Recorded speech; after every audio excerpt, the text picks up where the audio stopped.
ठीक आज से 53 साल पहले 1972 यूरुग्वाई देश से एक चार्टर्ड प्लेन टेक ऑफ करता है। इस जहाज की मंजिल थी चिली देश की राजधानी सैंटियागो। इस प्लेन में क्रिश्चियन क्लब्स की रग्बी टीम सैंटियागो जा रही थी चिली की नेशनल रग्बी टीम के साथ एक मैच खेलने। ये प्लेयर्स अकेले नहीं थे, इनके साथ कुछ इनके फैमिली मेंबर्स और कुछ क्रू मेंबर्स भी थे। कुल मिलाकर इस प्लेन में टोटल 45 लोग थे।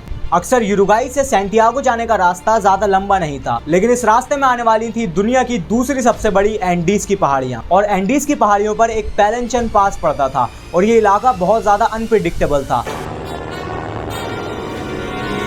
बीच रास्ते में ही मौसम खराब हो गया और इस प्लेन को अर्जेंटीना के मेंडोजा शहर में लैंड करा गया। अगले दिन ये रग्बी टीम के प्लेयर से भरा हुआ प्लेन दोबारा टेक ऑफ करता है। अब मौसम बिल्कुल ठीक हो चुका था, सभी पैसेंजर्स सफर का लुत्फ उठा रहे थे, लेकिन अचानक ही प्लेन में एक झटका महसूस होता है और प्लेन के चारों तरफ काले बादल आ जाते हैं। सभी लोग सोच रहे थे कि एक मामूली सा तूफान है, अभी ठीक हो जाएगा। अपनी बातों में मगन खिलाड़ियों में से एक खिलाड़ी खिड़की की तरफ देखता है तो धीरे धीरे बादल साफ हो रहे थे, लेकिन पायलट्स को जैसे ही कुछ दिखता उनके सामने एक बहुत बड़ी बर्फ की पहाड़ी नजर आती है। दोनों पायलट्स पूरी जान लगा देते हैं जहाज को ऊपर उठाने के लिए, लेकिन बर्फ से घिरी पहाड़ियां और करीब आ रही थी और जिस चीज का डर था वही हुआ। जहाज टकरा गया और उस जहाज के दो टुकड़े हो जाते हैं। आधा जहाज टूटकर 350 किलोमीटर की स्पीड से पहाड़ पर स्लाइड करने लगता है और बहुत तेजी से वो टूटा हुआ जहाज बर्फ पर फिसल रहा था और अचानक ही एक बहुत बड़े बर्फ के टीले से टकराकर वो रुक जाता है। इस टकराव के बाद जहाज तहस नहस हो चुका था। 45 में से 7 लोग जब ही नीचे गिर गए थे जब वो जहाज के 2 टुकड़े हुए थे, लेकिन हैरानी की बात तो ये थी कि 45 लोगों में से अब भी 33 लोग जिंदा थे। और दिल दहलाने वाली बात ये थी कि ये 33 लोग एंडीज की एक ऐसी अनजान पहाड़ी पर पड़े थे जहां कोसों दूर तक इंसानों का नामो निशान नहीं था और इनमें से किसी को अंदाजा भी नहीं था कि हम कहां और किस जगह हैं। कैसे ये बर्फ में फंसे रहे और कैसे इन्होंने अपने आप को सरवाइव करा, आइए जानते हैं आज की इस वीडियो में। Old transport plane crashed in the Andes Mountains. 45 persons were aboard, given up for dead. Survival fascinates people. All of the passengers were given up for dead. It became known as the miracle of the Andes. अब जैसे ही plane crash हुआ passengers की हालत खराब हो चुकी थी। कोई बेहोश हो गया था तो किसी के पेट में सीट घुस गई थी, किसी की टांग टूट गई थी तो कोई सीरियसली इंजर्ड था। चारों तरफ घबराहट और एक ऐसा माहौल कि अचानक से ये हमारे साथ क्या हो गया। और प्लेन से निकलते हुए धुएं की वजह से लोगों में ये डर भी था कि कहीं प्लेन ब्लास्ट ना हो जाए। जो कुछ लोग ठीक थे वो प्लेन से बाहर निकलने की सोचते हैं, कभी ब्लास्ट से सभी ना मारे जाएं। कुछ लोग जैसे ही बाहर निकले तो 0 डिग्री टेम्परेचर से भी कम ठंड की वजह से इनको सांस लेने में भी दिक्कत आ रही थी और इन्हें इतनी ठंड लग रही थी कि वापस प्लेन में ही चले गए, क्योंकि इन्होंने कपड़े भी नॉर्मली पहन रखे थे, ज्यादा ठंड वाले कपड़े नहीं थे इनके पास, इसलिए मजबूरन इन्हें प्लेन में ही जाना पड़ा। अब इनमें से 2 लोग मेडिकल स्टूडेंट थे, रॉबर्टो कनेसा और गुस्तावो जर्बिनो, और यही दोनों कम इंजर्ड भी थे। ये पूरे प्लेन में देखते हैं कि कौन कौन मर गया है और किसकी हालत ज्यादा गंभीर है और इनके बस में जितना हो सकता था ये उतनी ही लोगों की मदद करते हैं। प्लेन की सारी सीटें, लोगों का लगेज पूरा का पूरा प्लेन में फैल चुका था और लोगों के बैठने तक की जगह नहीं थी। तो इनका सबसे पहला काम था प्लेन में सारे लगेज को हटाना और लोगों के बैठने की जगह बनाना। तो जो लोग मर गए थे और जो लोग बेहोश थे ये उन्हें प्लेन से बाहर करते हैं और प्लेन में थोड़ी जगह बनाते हैं। जैसे तैसे करके ये प्लेन की टूटी हुई साइड जहां से बहुत तेज ठंडी हवाएं आ रही थी उसे सूटकेसेस और लगेज से बंद करते हैं। अब 12 अक्टूबर दोपहर 3 बजे ये प्लेन क्रैश हुआ था और ये करते करते इन्हें रात हो चुकी थी और इन सभी लोगों को यही लग रहा था कि एक प्लेन क्रैश हुआ है, अब तक सब लोगों को पता चल गया होगा, न्यूज में आ चुका होगा और कल तक हमें रेस्क्यू कर लिया जाएगा और जैसे तैसे सिर्फ हमें आज की रात काटनी है। और ये इनकी सबसे बड़ी भूल थी। प्लेन क्रैश होते ही चिलियन रेस्क्यू सर्विस अपने काम पर लग जाती है, लेकिन प्लेन व्हाइट कलर का होने की वजह से वो इतनी बर्फ में दिख ही नहीं रहा था। अगले दिन सुबह इन्हें उम्मीद थी कि आज तो हमें ढूंढ ही लिया जाएगा, लेकिन उस दिन भी इन्हें कोई मदद नहीं मिलती। एक और रात ठंड में कांपते हुए ये अधमरे लोग, अब तो इन्हें पूरा यकीन था कि एक रात और काटनी है और कल सुबह तक हमें बचा लिया जाएगा, लेकिन रात में बेहद ठंड की वजह से 5 लोग और दम तोड़ देते हैं। अब सिर्फ 28 ही पैसेंजर्स बचे थे। सुबह होते ही ये सूटकेसेस से बहुत बड़ा क्रॉस बनाते हैं ताकि रेस्क्यू सर्विस इन्हें ढूंढ सके, लेकिन इससे भी कोई फायदा नहीं होता। उस दिन इन्हें आसमान में चिलियन रेस्क्यू सर्विस के हेलीकॉप्टर्स तो दिखते हैं, लेकिन इतनी बर्फ की वजह से वो लोग इन्हें देख नहीं पाते और ऊपर से एंडीज माउंटेन्स का इतना अनप्रिडिक्टेबल खराब मौसम। अब 2 दिन की कोशिशों के बाद चिलियन रेस्क्यू सर्विस को भी यही लग रहा था कि इस प्लेन क्रैश में शायद ही कोई जिंदा बचा होगा और इन 28 लोगों को भी ये समझ आ चुका था अगर इन्हें जब तक भी यहाँ जिंदा रहना है तो पूरी प्लानिंग के साथ सबको साथ मिलकर चलना होगा। ये प्लान बनाते हैं कि सभी सभी के खाने को एक जगह एक साथ इकट्ठा करा जाए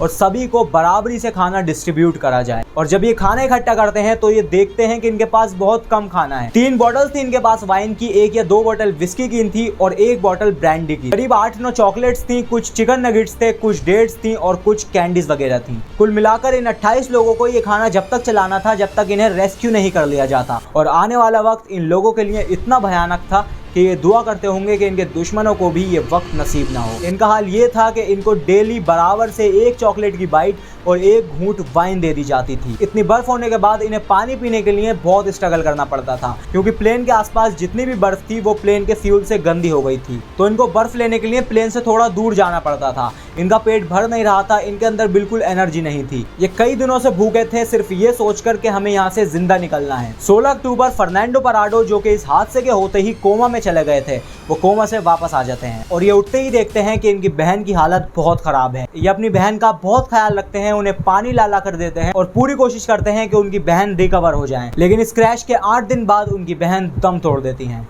जहां अभी भी ये उम्मीद में बैठे थे इन्हें रेस्क्यू कर लिया जाएगा, वहीं 21 अक्टूबर इस रेस्क्यू ऑपरेशन को बंद कर दिया जाता है। यूरुग्वे, अर्जेंटीना और चिली की रेस्क्यू सर्विस को यह लगता है कि इस क्रैश के 8 दिन बाद अब तो बिल्कुल भी चांस नहीं है कि कोई जिंदा बचा होगा। अब ये बात सर्वाइवर्स को तो पता नहीं थी, लेकिन बहुत जल्द पता चलने वाली थी। एक सर्वाइवर को प्लेन में एक खराब रेडियो पड़ा मिलता है और इन्हें ये उम्मीद थी कि अगर ये कैसे भी करके रेडियो को ठीक कर लेंगे तो शायद कोई मदद दूसरों तक पहुंच सके। अब इस क्रैश के 11 दिन बाद ये रेडियो को तो चालू कर लेते हैं, लेकिन इस रेडियो में सिर्फ रेडियो सुन सकते थे। अब उस रेडियो से इन सर्वाइवर्स को पता चल चुका था कि रेस्क्यू ऑपरेशन बंद कर दिया गया है।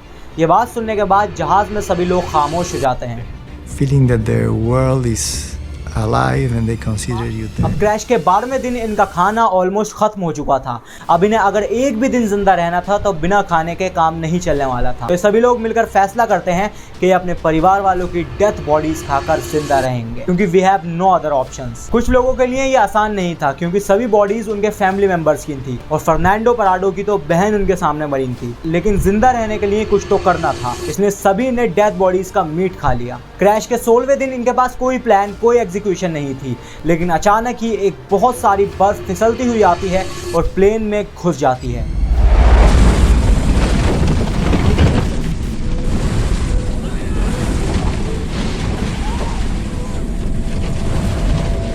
इस बर्फ से और 8 लोग बर्फ में दबकर मर जाते हैं। बचे हुए 19 लोग 3 दिन तक प्लेन के अंदर बंद रहते हैं, क्योंकि पूरा प्लेन बर्फ से दबा हुआ था। 3 दिन बाद ये प्लेन से निकलते हैं और ये लोग एक्सेप्ट कर लेते हैं कि अब इन्हें कोई भी बचाने नहीं आने वाला। अगर ऐसे ही किसी की आस में पड़े रहेंगे तो बिना कोशिश करे वैसे ही मर जाएंगे। इन्हें अपनी जान खुद ही बचानी होगी। तो जहाँ ये प्लेन पड़ा हुआ था वहाँ ईस्ट साइड पर दूर दूर तक बर्फ का मैदान था, सिर्फ और सिर्फ बर्फ ही बर्फ। लेकिन वेस्ट साइड बर्फ के पहाड़ थे, तो इनको ये उम्मीद थी कि अगर ये कोशिश करके पहाड़ के ऊपर चढ़ जाएंगे, कैसे भी करके पहाड़ के ऊपर चढ़ जाएंगे, तो 1% चांस है कि पहाड़ के उस पार शायद पेड़ पौधे, कुछ जानवर या फिर कोई इंसानों की बस्ती मिल जाए। और इनके पास सिर्फ यही रास्ता बचा था, क्योंकि अगर कोशिश नहीं करते तो मरना तो तय था। अब सिर्फ 16 लोग बचे थे और उनमें से सिर्फ 3 लोग पहाड़ पर चढ़ने का फैसला लेते हैं। फर्नांडो पराडो, रॉबर्टो कनेसा और एंटोनियो विजेंटीन। इन तीनों को ज्यादा मीट दिया जाता है। सीट कवर के लेदर और कॉटन इनके कपड़ों में भरा जाता है ताकि इन तीनों को ज्यादा ठंड न लगे। पूरी तैयारी के बाद ये तीनों चल पड़ते हैं मदद के लिए,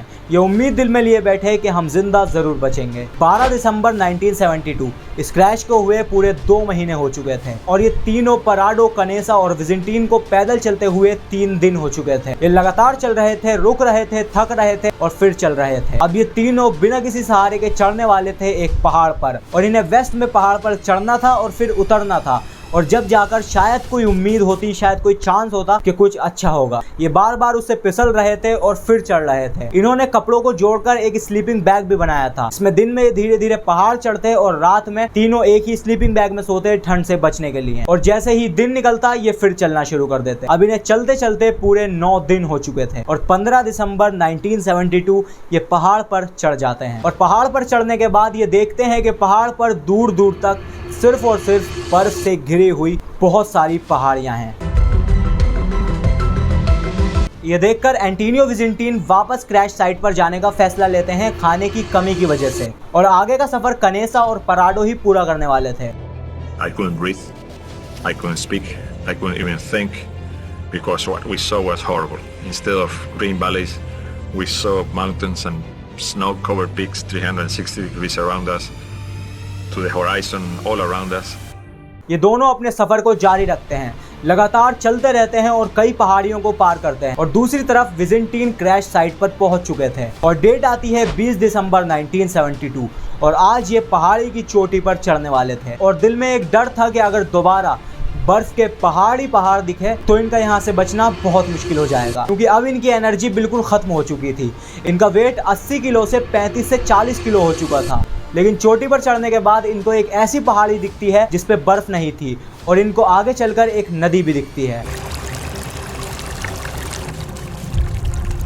इस नदी को देखकर इनकी जान में जान आती है और ये वहां से पानी भी पीते हैं। और अब बहुत ज्यादा चांस थे कि ये इंसानों की बस्ती तक पहुंचने वाले थे। इनकी एनर्जी अब बिल्कुल खत्म हो चुकी थी, लेकिन अब मंजिल सिर्फ थोड़ी ही दूर थी। नदी को फॉलो करते करते ये और आगे चलते हैं और कई घंटे पैदल चलने के बाद इन्हें नदी के उस पार एक आदमी दिखता है जो कि घोड़े पर बैठा था। लेकिन नदी इतनी बड़ी थी कि इस हाल में तैरकर उस पार जाना बहुत मुश्किल था और नदी की तेज आवाज की वजह से इनकी आवाज वहां तक पहुंच नहीं रही थी। लेकिन वो इनको बहुत तेज आवाज में बोलता है टुमारो। अब ये दोनों एक रात वहीं काटने वाले थे, क्योंकि वो आदमी बोलकर गया था कि मैं कल आऊंगा। और सुबह होते ही ये उसका इंतजार करने लगते हैं और कई घंटे इंतजार करने के बाद वो आदमी आता है। वो आदमी एक पेज पर लिखता है व्हाट डू यू वांट, उसे पत्थर से बांधकर और पत्थर के साथ एक पेन को बांधकर नदी के उस पार फेंक देता है। उसके इस मैसेज को पढ़ने के बाद ये अपने जवाब में लिखते हैं I come from the plane that fell in the mountain and I am यूरोगियन। हम यूरोगियन हैं और उस प्लेन से आए हैं जो कि क्रैश हो गया था। हम कई दिनों से पैदल चल रहे हैं और हमारे पास खाने के लिए और कुछ नहीं है और हम और चल भी नहीं सकते। और ये वो ओरिजिनल पेपर है। इनके इस मैसेज को पढ़ने के बाद वो बहुत तेज आवाज में कहता है आई अंडरस्टैंड। वो आदमी उन्हें एक ब्रेड का टुकड़ा भी फेंक कर देता है और बहुत जल्द वो लोकल अथॉरिटीज को ये सब बता देता है और कनेसा और पराडो को उसी दिन रेस्क्यू कर लिया जाता है। चिलियन रेस्क्यू सर्विस एयरफोर्स भेजती है और लोगों को रेस्क्यू करने के लिए। ऑफिसर्स इनसे एंडीज माउंटेन की लोकेशन मांगते हैं जहां पर ये क्रैश साइट थी, लेकिन ये खुद हेलीकॉप्टर्स में बैठकर उन्हें क्रैश साइट तक लेकर जाते हैं और पूरे 72 दिन बाद इन सर्वाइवर्स को रेस्क्यू कर लिया जाता है। टोटल 14 लोग रेस्क्यू करे जाते हैं और उन्हें जिंदा बचा लिया जाता है। इस कहानी से हमें ये सीख मिलती है, अगर किसी भी सिचुएशन में मान लो तो हार होगी और अगर ठान लो तो जरूर जीत होगी। उम्मीद करता हूं आपको ये वीडियो पसंद आई होगी। इसे अपने दोस्तों के साथ जरूर शेयर करिए। मिलते हैं अगली वीडियो में। Thank you.